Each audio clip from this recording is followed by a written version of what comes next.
Hello friends and fans, this is ThomasZoey3000 here, and I'm back with another new review video. And it's the one you've been waiting for. It's the Bachmann Pacific Flyers set.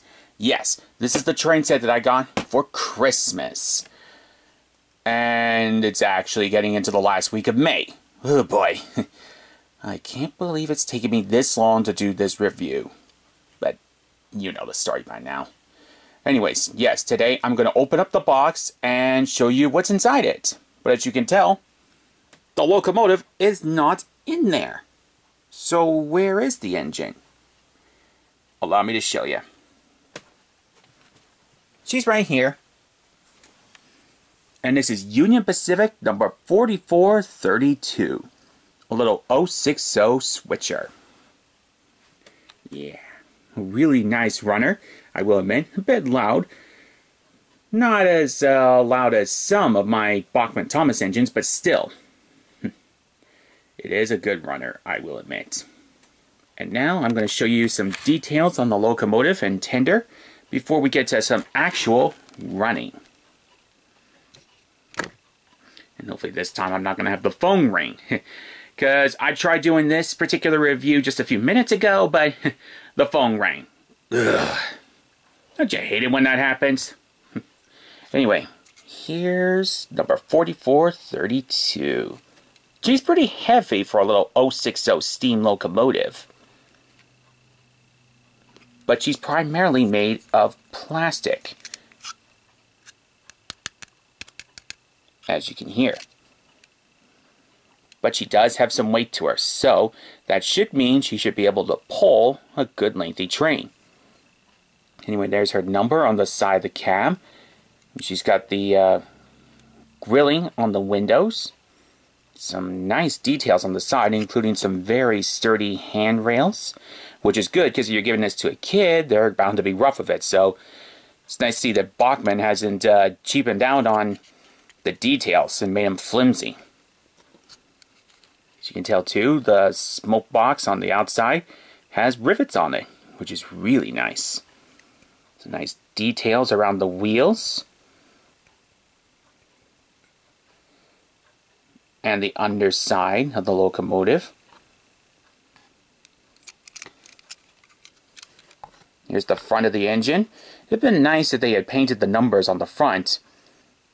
But, oh well. It's still pretty good. Plenty of details on this side too.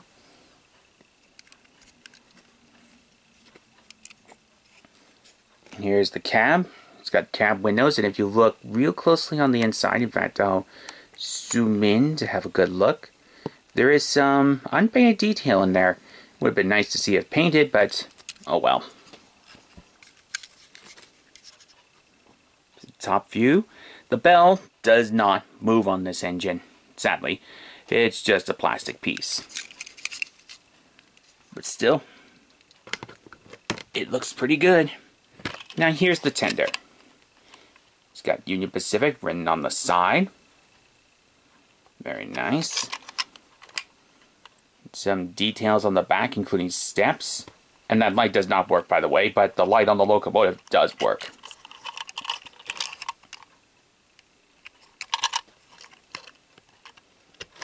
The coal load. I like that it's sloping downwards, making it look like the fireman's been using the coal. On the glossy side, but that's alright. Now, this locomotive, unlike my Thomas Kincaid locomotive that I got a little while ago, does not have the metal wheels underneath the tender. That's sad, but then again, this is a beginner set, so I guess we can let that one slide. I'm just putting the tender back on the tracks, and I'll move number 4432 over to the outside line, because that's where she's going to be running today. There are no trains on the inside line today, namely because I don't have anything else to run. I mean, I do have the Thomas Kincaid, but I'd have to remove the tunnel in order to run it. And I had just put the tunnel back. Yeah. I finally put it back after a few days, because I had run the Christmas train set quite a bit after its initial review. Yeah. Anyway, let's get onto the box and see what's inside it.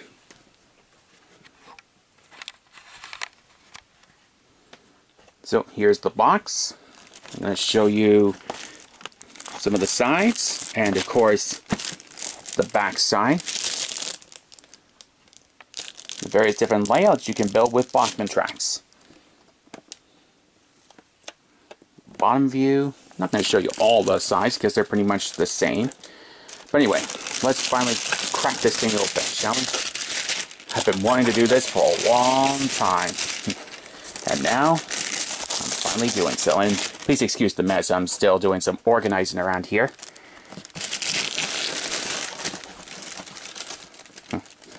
Alright. Got it open. So, I'm going to need my hand for this one. Hang on a sec.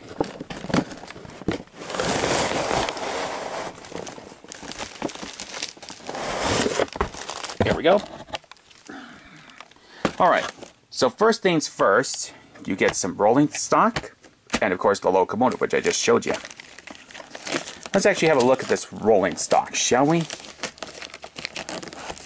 It's not exactly prototypical compared to the loads that the engine would have taken in real life, but, you know, for a starter set, that's alright. So here's our Canadian National gondola. You can tell this is the French one because there's an E in Canadian. It would have been Canadian National at the time of 4432's working life. It's pretty much the standard Bachmann gondola, which is still pretty cool. I'm just going to put this here for now. And then I'm going to remove the boxcar. Give you a good look at the thing.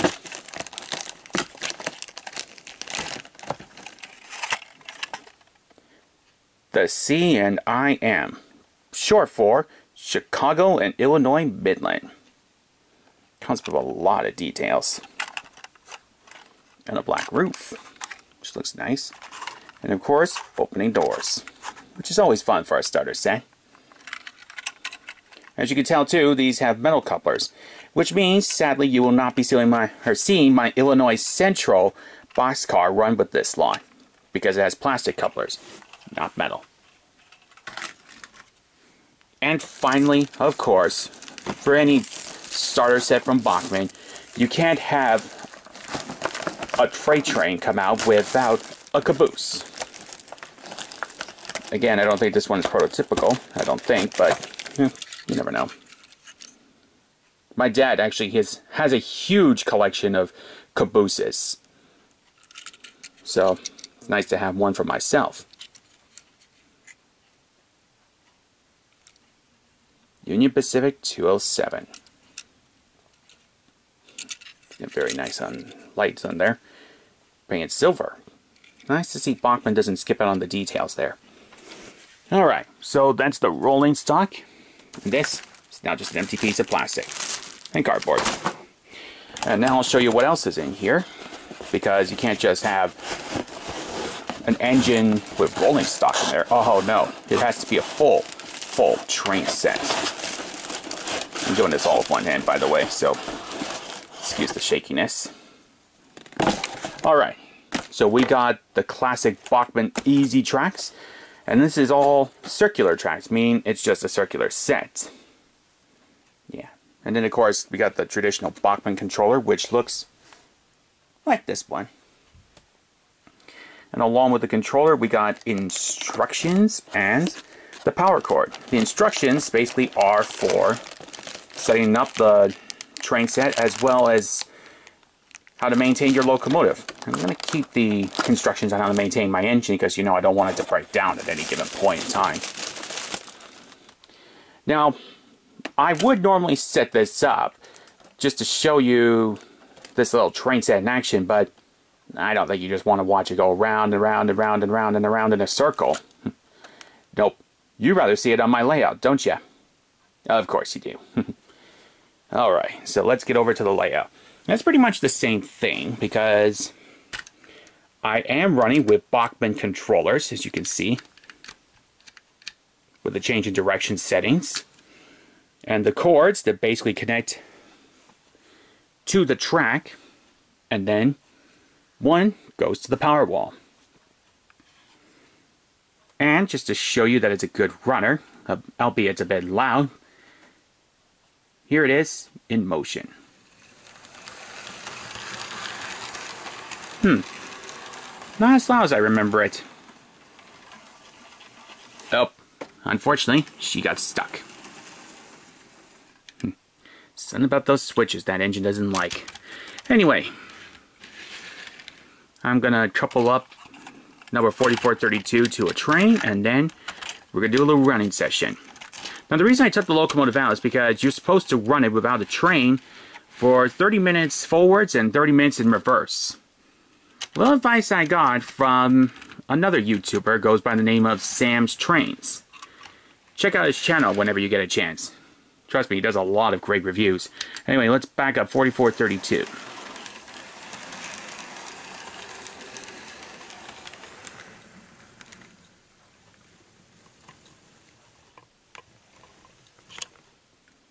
Alright, 4432 is now coupled up to her train. And now, ladies and gentlemen, let's see number 4432 in action with the Pacific Flyer. All aboard!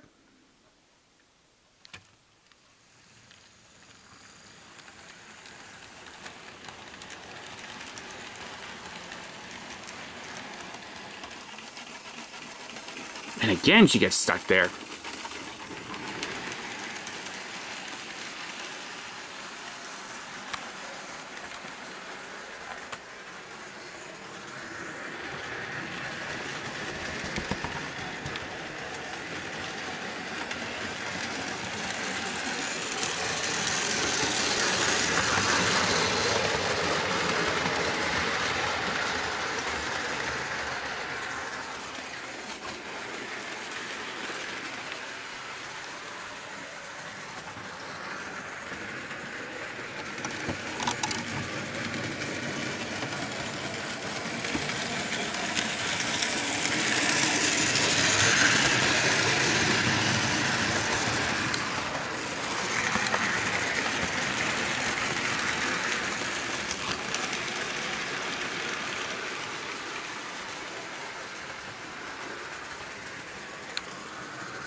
keep an eye on the headlamp.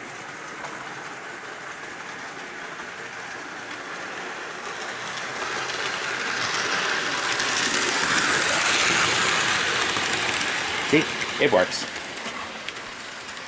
Sorry for some of the shaky shots, but you know how it goes with my running sessions. Anyways, friends and fans, I hope you've enjoyed watching the Pacific Flyer set. For a basic starter set, it is a pretty fun little train set to have. Though again, it is just a circular little set, which means it's not going to have the long runs that it always deserves. But hey, you got a layout just like this one, and it's fine to run on. I don't know, so maybe you can use the tracks to expand your layout a bit. I'm not going to expand my layout, obviously, because I don't have any more room. Nope. But who knows, if I decide to build an even bigger Island of Soda layout in the future, maybe I'll use those tracks. That remains to be seen.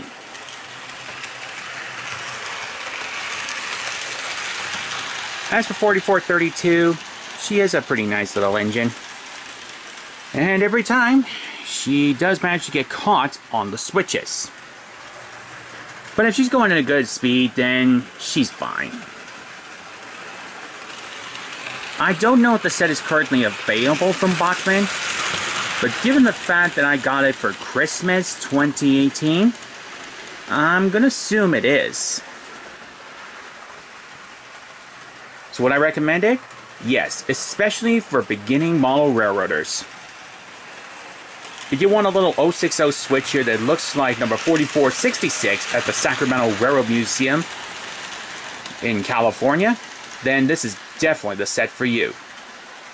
Plus, I will admit the fact that that boxcar, the Chicago and Illinois Midland, I never had boxcars or any piece of rolling stock from that railroad before, so that's a first.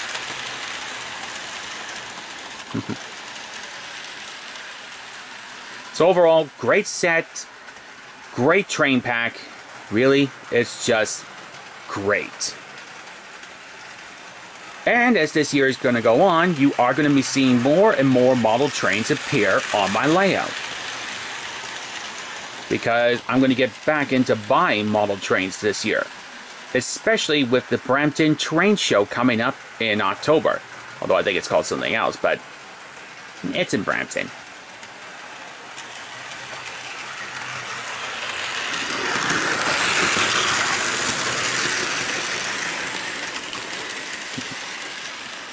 Sorry, I just love watching the steam locomotive's wheels in action. And in case you guys are wondering, yes, I am well aware that Big Boy 4014 has returned to Steam. And it's magnificent from the videos I've watched.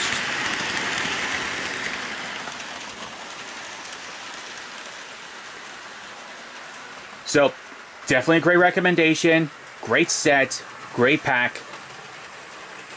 Can't recommend it enough. And I'm going to stop this video here before I start rambling on, which I think I've been doing. Again, sorry about the delay, but life does a habit of getting in the way. So, until next time, I'm ThomasZoey3000. Thank you so much for watching, and I'm signing off. Right after one more shot of 4432.